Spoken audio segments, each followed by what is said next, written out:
There's a strange kind of loneliness that can happen when you begin healing, not because people disappear overnight, but because something inside of you changes quietly. You stop apologizing so much.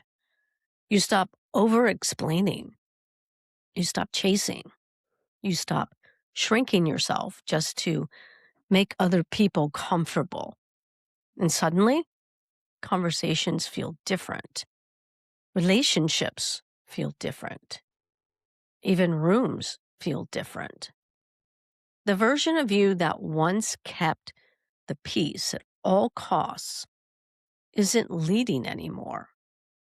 And while growth can feel empowering, it can also feel heartbreaking because sometimes the people who love the old version of you struggle to understand the new one.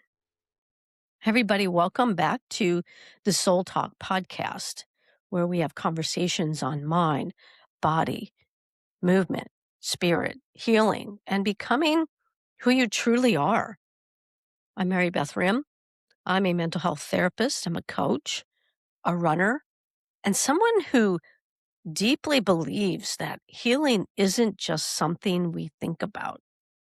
It's something we live. And sometimes living forward means realizing that growth changes relationships, not because you're becoming selfish, not because you've stopped caring, but because you're finally learning how to stay connected without abandoning yourself. And before we dive in today, if these conversations support you in any way, I'd love to invite you to subscribe to my YouTube channel and become part of this growing community. And if your nervous system has been carrying stress, overwhelm, emotional exhaustion, or simply the weight of constantly holding everything together, I also invite you to check out my 7-day nervous system reset, which is available as a deep guided experience to help you reconnect to yourself gently and intentionally. So let's go ahead and get started with the conversation today. The unspoken part of healing, I think one of the hardest truths about growth is realizing that not everyone benefits from your healing. And that can be incredibly painful to admit because many of us were taught that if we become healthier, everything around us would automatically improve. But sometimes healing exposes dynamics that were quietly built around your self abandonment. Maybe you were the peacekeeper, the fixer, the emotional caretaker, the one who absorbed tension, the one who stayed quiet, the one who overgave, the one who kept relationships functioning. And then one day, you begin changing. You start listening to your body. You start paying attention to your exhaustion. You begin noticing how often you override your own needs. And suddenly, the relationship dynamics shift, not because you became difficult, but because you stopped disappearing. I think many of us don't realize how much of our identity becomes wrapped up in being needed, especially for women, especially caregivers, especially people who learned early in life that love was connected to performance, responsibility, or emotional management. So for years, you may have believed if everyone around me is okay, then I'm okay. But healing starts asking different questions. What about you? What happens when you stop managing everyone else's emotions? What happens when you no longer want relationships built solely around obligation? And what happens when your nervous system can no longer tolerate constant emotional chaos? That's when things get uncomfortable because growth changes what your body is willing to carry. So let's talk a little bit about grief. So, the grief that nobody talks about, and I think that this is the part nobody prepares us for because sometimes growth comes with grief, not always because people leave, but because the dynamics change. You begin realizing some people only knew the version of you that overfunctioned, and that's what they wanted. And some relationships were built around your silence. Some connections depended on you staying small. And when you begin showing up differently, people notice, sometimes subtly, sometimes immediately, because you may hear things like, gee, you've changed. You used to be easier. Why are you so distant? You're different now. And honestly, you are different. Not better than anyone else, not above anyone else, just more aware, more honest, more grounded, more connected to yourself. And to be honest, that can feel threatening to people who are comfortable with the old version of you. See, healing is not rejection. One of the biggest misunderstandings around boundaries and growth is that people interpret them as rejection.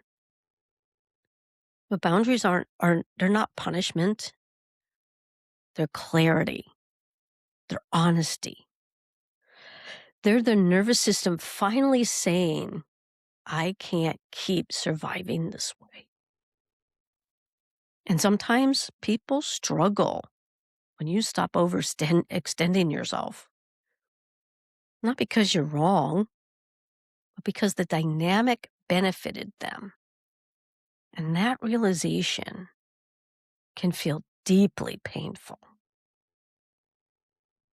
Because many of us genuinely love the people we're struggling with. And healing doesn't mean you stop loving people. Sometimes it simply means you stop abandoning yourself to maintain connection.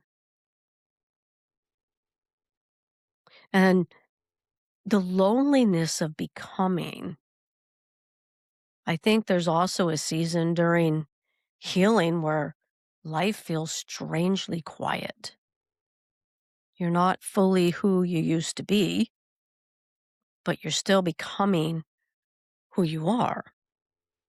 And that between space can feel lonely because old patterns no longer fit.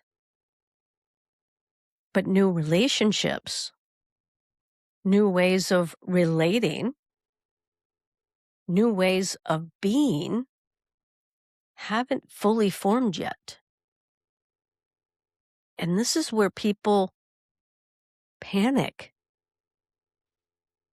because they go back to the old versions of themselves because the discomfort of becoming feels too uncertain. But I want to say this gently. Do not confuse unfamiliar with failure.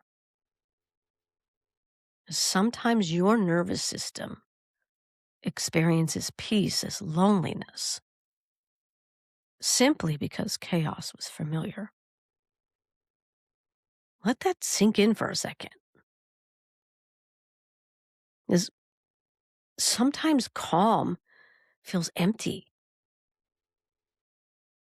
because survival was loud. And then there's relationships that grow with you. But here's the beautiful part.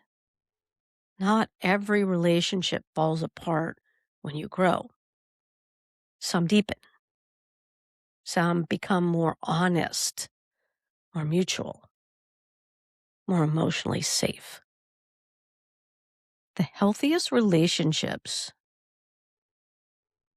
are not the ones where you disappear to keep connection. They're the ones where you can finally exhale, where you can say, this is who I am, and the love remains. Maybe differently, maybe more honestly, but authentically. And that's what authentic is. And honestly, these relationships are worth waiting for. I I think movement teaches us this too. When we physically grow stronger, our body changes, which it can tolerate. This is true emotionally. When your emotional strength grows, your soul changes. It changes what it carries. You begin noticing when you tense, where you perform, where you override discomfort, where you betray yourself for approval. Healing is not becoming hard. It's becoming honest.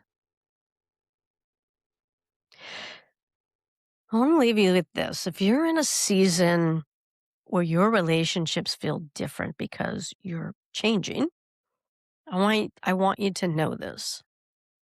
Growth can feel lonely before it feels freeing.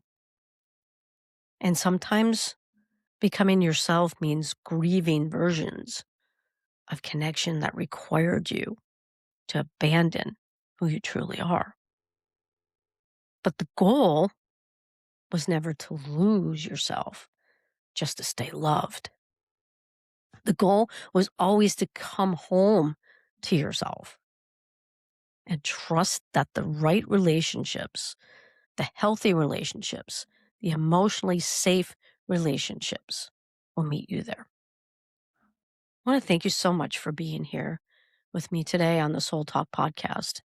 And if this conversation resonated with you, I'd love for you to subscribe to my YouTube channel and share this episode with someone who may need it and continue walking through this work with me together. And if your body and nervous system are asking for deeper support right now, check out my 7-day nervous system reset. It's available to guide you gently back into regulation, grounding, and connection. And you can find that in the description of my YouTube channel, or you can just simply send me a message and I'll send you the link. So keep moving forward, not perfectly, not all at once, but honestly. Until next time, I'm Mary Beth Rim.